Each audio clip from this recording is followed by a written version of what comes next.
दिवाली पर बनाने जा रही हूँ आज खास मिठाई, काजू और बादाम की बर्फी। मुंह में घुलने वाली बिल्कुल सॉफ्ट मिठाई जो आप किसी भी त्योहार पर बना सकते हैं। नमस्कार, स्वागत करती हूँ डिम्पल की किचन में।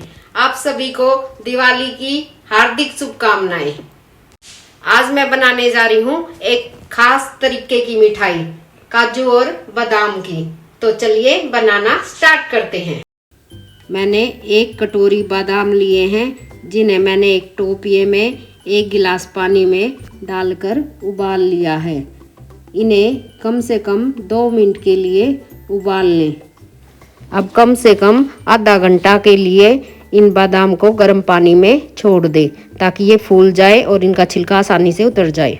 अब 1 कटोरी काजू लिए हैं, जिन्हें गर्म पानी में उबालना है 2 मिनट के लिए। जो प्रोसेस बादाम के लिए किया था वही प्रोसेस काजू के लिए भी करना है। अब बादाम को छील लें।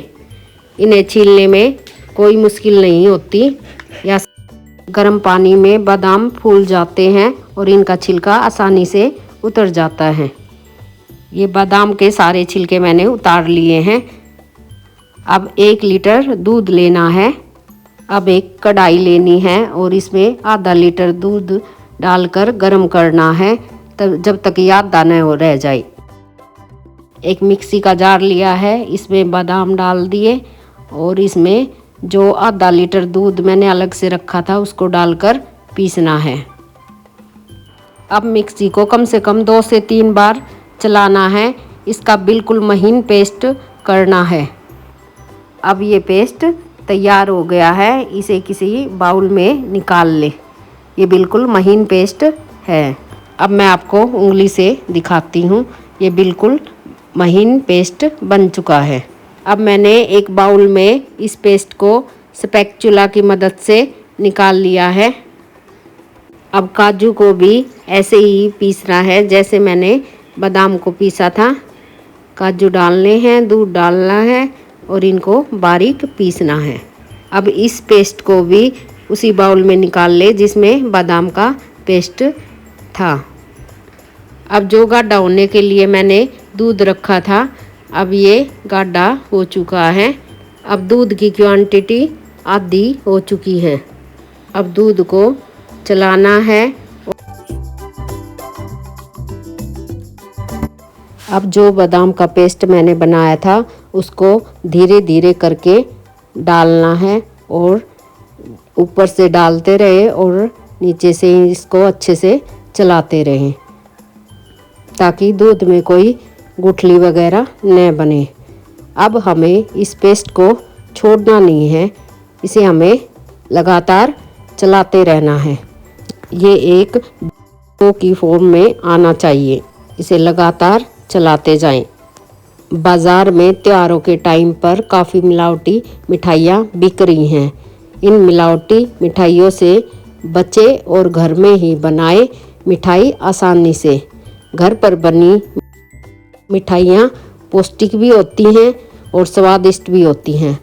घर पर बनी मिठाइयों की बात ही कुछ और होती है, इसलिए इन्हें घर पर ही बनाए। अब आ गया ये मेहनत वाला काम। इसे हमें लगातार चलाना है, इसको छोड़ना बिल्कुल भी नहीं है। त्योहारों के टाइम पर बाहर घी और दूध में भी मिलावट हो रहा है, तो इसलिए अपने घर में ही बनी मिठाइयाँ ज़रूर बनाएं। घर में बनी मिठाई शुद्ध होती हैं और ये खाने में भी स्वादिष्ट होती हैं। अब दूध को गाढ़ा होने तक चलाते रहें। इनके किनारे भी दूध से चिपक गए हैं तो इनको भी हटाते हुए चलाएं। अब ये एक डो की फॉर्म में आ गया है। इसे लगातार चलाते रहना है। फ्लेम को मीडियम रखना है, मीडियम और लो पर रखना है। ये अब लगातार मैंने 15 से 20 मिनट तक चलाया है। ये काफ़ी गाढ़ा हो गया है। इसे अभी और चलाना है। ये मिठाई आप घर पर ज़रूर बनाएं, क्योंकि अभी त्योहार का सीज़न है तो ये बहुत अच्छी लगती है। एक कटोरी बूरा ली है, खांड भी ले सकते हैं आप, चीनी भी ले सकते हैं, आपका दिल करे वो डालें। अब ये गाढ़ा हो चुका है, इसमें बूरा डालने के बाद ये थोड़ा सा और चलाना पड़ेगा। अब ये पहले से काफ़ी गाढ़ा हो चुका है। इसको आप लगातार चलाते रहें, क्योंकि अगर ये नीचे तली में लग गया तो इसका स्वाद बहुत बेकार आएगा, इसलिए इसे छोड़े ना, इसे चलाते रहें। इस मिठाई में कंडेंस मिल्क, घी, मावा की ज़रूरत नहीं होती, यह आसानी से घर में बन जाता है। किसी स्पैचुला की सहायता से कढ़ाई में से ये जो चिपक गया है इसे हटाते रहें। अब ये हमारा डो तैयार हो चुका है। गैस की फ्लेम को ऑफ कर दें और इसे नीचे उतार लें और इसे 2 मिनट के लिए चलाते रहें, क्योंकि ये कढ़ाई हमारी गर्म। अब एक प्लेट लेनी है, उसमें देसी घी लगाना है। एक ब्रश की मदद से ये मैंने देसी घी लगा लिया है, अच्छे से चारों तरफ लगाना है। आपके पास कोई मोल्ड वगैरह हो तो उसमें भी आप लगा अब जो कढ़ाई में मैंने ये मावा तैयार किया था, अब इसे आप प्लेट में डाल लें। आपने मिठाई तो बहुत सारी खाई होंगी, पर ये मिठाई थोड़ी सी हटके है और बहुत टेस्टी है। अब इसे मैंने प्लेट में निकाल लिया है। गैस की फ्लेम ऑफ करने के बाद भी इसे लगातार चलाते रहें। अब मैंने ये एक प्लेट ली है, उसमें इस मावा की बर्फ़ी को निकाल लें। अब मैंने ये मावा निकाल लिया है। अब इसे एक स्पैचुला की सहायता से हल्के हाथों से पुश करें। 4 से 5 इलायची लेनी है और इन्हें कूटना है, और फिर स्वाद के लिए इन्हें मावा की बर्फ़ी के ऊपर लगाना है, थोड़ा थोड़ा करके।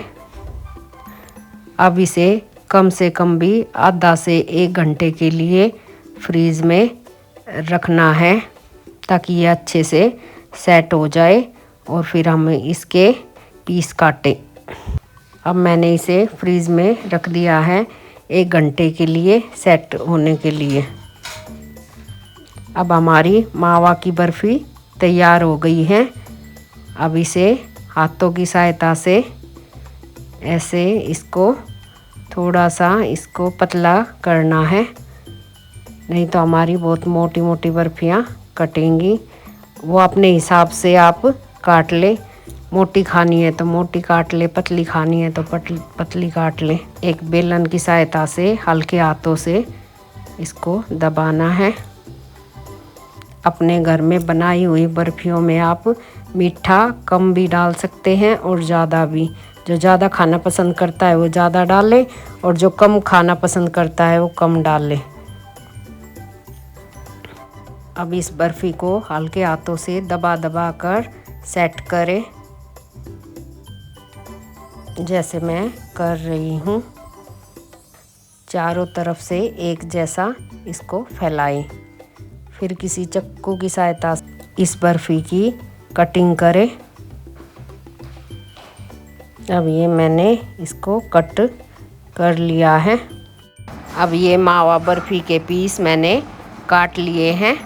अगर एक बार इस बर्फ़ी को आपने बना लिया तो आप इसे बार बार बनाएंगे और खाएंगे, ये बहुत टेस्टी होती है। अब इसको पीस में कट करना है। अब मैंने इसको काट लिया है। अब एक प्लेट लेनी है और इसमें उन बर्फियों को रखना है एक एक पीस करके। ये आसानी से पीस में कट हो गई है, इसे उठाने में कोई दिक्कत नहीं आ रही है, ये आराम से उठ रहे हैं। इसलिए इन बर्फियों को आप बनाएं घर पे आसानी से।